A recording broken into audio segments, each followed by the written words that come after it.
എല്ലാവർക്കും drama review ചാനലിലേക്ക് സ്വാഗതം. ഞാനിന്നൊരു തായ് BL ഡ്രാമയുടെ റിവ്യൂ ആണ് ചെയ്യുന്നത്. നമ്മുടെ ഈ ഡ്രാമയുടെ മെയിൻ ഹീറോ ആയ ഇവന് ചൈൽഡ്ഹുഡിൽ വളരെയധികം അബ്യൂസൊക്കെ നേരിടേണ്ടി വന്നിട്ടുണ്ട്. കാരണം അവൻ്റെ പാരൻസ് വളരെ അബ്യൂസീവായിരുന്നു.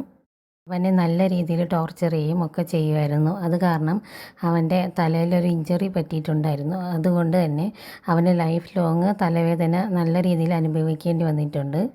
പക്ഷേ ഇതൊക്കെ അവൻ അവൻ്റെ ബോയ് ഫ്രണ്ടിൻ്റെ അടുത്തൊന്നും പറഞ്ഞിട്ടില്ല. അവൻ ആരും അറിയാതെ അവൻ ആ പെയിനൊക്കെ സഹിച്ചുകൊണ്ടേയിരിക്കുകയായിരുന്നു. അവന് എപ്പോഴും ഇടയ്ക്കിടയ്ക്കൊക്കെ ഈ തലവേദന വരുമായിരുന്നു. ആ സമയത്തൊക്കെ അവർ ഒരു ടാബ്ലറ്റ് കഴിക്കുമ്പോഴാണ് ഈ വേദന ഒന്ന് കൺട്രോൾ ആവുന്നതും ഒക്കെ. അല്ലാത്ത സമയത്ത് അവന് നല്ല രീതിയിൽ പെയിൻ ഉണ്ടാകും. ഒരു ദിവസം ഇവനും എൻ്റെ ബോയ് ഫ്രണ്ടും കൂടെ കിടന്നുറങ്ങുന്ന ടൈമിൽ ഇവന് പെട്ടെന്നൊരു തലവേദന വരാണ്. അവൻ്റെ ബോയ് ഫ്രണ്ട് പെട്ടെന്ന് എണീച്ചിട്ട് അവന് വേണ്ട കെയറൊക്കെ കൊടുക്കുന്നുണ്ട്. അവൻ സ്ഥിരം കഴിക്കുന്ന ടാബ്ലറ്റും കൊടുക്കുന്നുണ്ട്. അപ്പോൾ അവൻ്റെ ബോയ് ഫ്രണ്ട് ചോദിക്കുകയാണ് ഇത് എന്തിൻ്റെ ഉള്ള ടാബ്ലറ്റ് ആണെന്ന്. പക്ഷേ അവൻ പറയുന്നില്ല. അവൻ മൈഗ്രെയിനിലുള്ള ടാബ്ലറ്റ് എന്ന് അവൻ്റെ അടുത്ത് കള്ളം പറയുന്നുണ്ട്. ഈ ബോയ് ഫ്രണ്ടിന് ഒരു സംശയം തോന്നിയിട്ട് അവനാണെങ്കിൽ ആ ടാബ്ലറ്റിൻ്റെ ഒരു ഫോട്ടോ ഒക്കെ എടുത്ത് വയ്ക്കുന്നുണ്ട്. പക്ഷേ പല തവണയായിട്ട് അവനിങ്ങനെ തലവേദന വരുന്നത് നോട്ടീസ് ചെയ്യുന്നുണ്ടായിരുന്നു അവൻ. ഒരു ദിവസം ഒരാൾ ഇവരെ അറ്റാക്ക് ചെയ്യാൻ വരുന്ന സമയത്ത് അവൻ്റെ ബോയ് ഫ്രണ്ട് ഇവനെ രക്ഷിക്കാൻ വേണ്ടി വരുന്നുണ്ട്. പെട്ടെന്ന് അവൻ്റെ തലയിൽ ഒരു ഇഞ്ചറി പറ്റുകയാണ്.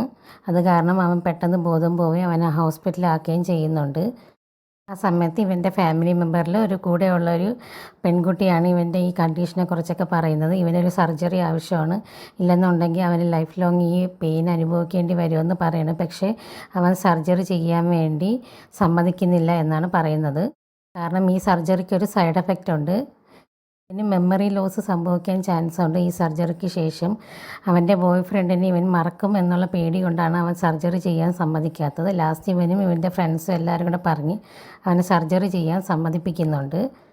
സർജറി ചെയ്യുന്ന സമയത്ത് അവന് കോംപ്ലിക്കേഷനൊക്കെ വരുന്നുണ്ട്. പെട്ടെന്ന് അവൻ്റെ ഹാർട്ട് ബീറ്റൊക്കെ സ്റ്റോപ്പായി പോവുകയാണ്. ആ സമയത്ത് ഡോക്ടേഴ്സ് CPR ഒക്കെ കൊടുത്ത് അവനെ രക്ഷപ്പെടുത്തി എടുക്കുന്നുണ്ട്.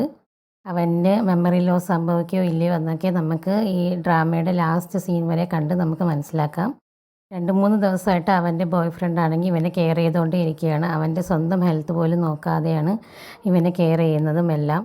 അവൻ ഉറങ്ങിയിട്ട് കുറേ ദിവസങ്ങളായതുകൊണ്ട് തന്നെ ഇവൻ്റെ ഹെൽത്തും മോശമായിക്കൊണ്ടിരിക്കുകയായിരുന്നു. പെട്ടെന്ന് തന്നെ അവൻ തല ഇറങ്ങുന്നത് പോലെ ആവുന്നുണ്ട്. അപ്പം ആ സമയത്ത് അവൻ്റെ ലവറിൻ്റെ അമ്മ പറയാണ് നീ കുറച്ച് പോയി വീട്ടിൽ പോയി കിടന്ന് ഉറങ്ങി റെസ്റ്റ് എടുക്ക് എന്നൊക്കെ പറഞ്ഞ് അവനെ നിർബന്ധിച്ച് പറഞ്ഞു വിടുകയാണ്.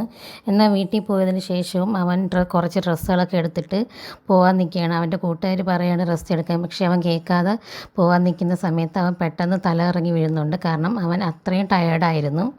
അവന് ബോധം വന്ന ശേഷമാണ് അവൻ അറിയുന്നത് അവൻ്റെ ബോയ് ഫ്രണ്ടിന് ബോധം വന്നിട്ടുണ്ട്, അവൻ കോൺഷ്യസ് ആയിട്ടുണ്ടെന്ന് പറയണം. അവൻ പെട്ടെന്ന് തന്നെ ഹോസ്പിറ്റലിലേക്ക് പോവുകയാണ്. പക്ഷേ അവൻ കണ്ണു തുറക്കുന്ന സമയത്ത് അവന് ആരെയും ഓർമ്മയില്ല. അവൻ്റെ ബോയ് ഫ്രണ്ടിനെയോ അമ്മേനെയോ ആരെയും ഓർമ്മയില്ല. ഈ അമ്മയെന്ന് പറയുമ്പോൾ ഒറിജിനൽ അവൻ്റെ അമ്മയല്ല, ഇവനെ അഡോപ്റ്റ് ചെയ്ത് വളർത്തുന്ന അമ്മയാണ്. എന്നാൽ ഇവർക്ക് അവരുടെ അടുത്ത് നല്ല സ്നേഹമാണ്. അവൻ്റെ ഒറിജിനൽ പേരൻസിനെയും കേട്ട് ഈ അമ്മയ്ക്ക് അവൻ്റെ അടുത്ത് നല്ല സ്നേഹമാണ്. പക്ഷേ ഇവരെ പോലെ അവന് ഓർമ്മയില്ല. അതൊക്കെ ഓർത്തിട്ട് ഇവന് നന്നായിട്ട് വിഷമിക്കുന്നുണ്ട്. പക്ഷെ എന്നാലും അവൻ്റെ ഈ തലവേദനയിൽ നിന്നും ഒരു ആശ്വാസം അവന് കിട്ടിയല്ലോ എന്ന് ആലോചിച്ച് അവരെ സമാധാനപ്പെടുത്തുന്നുണ്ട്. ഇവൻ്റെ ഓർമ്മകളൊക്കെ എങ്ങനെയെങ്കിലും നമുക്ക് തിരിച്ചു കൊണ്ടുവരാമെന്ന് അവർ പ്രതീക്ഷയോടെ കാത്തിരിക്കുന്നുണ്ട്. അടുത്തൊരു വീഡിയോ ആയിട്ട് വീണ്ടും വരാം. താങ്ക്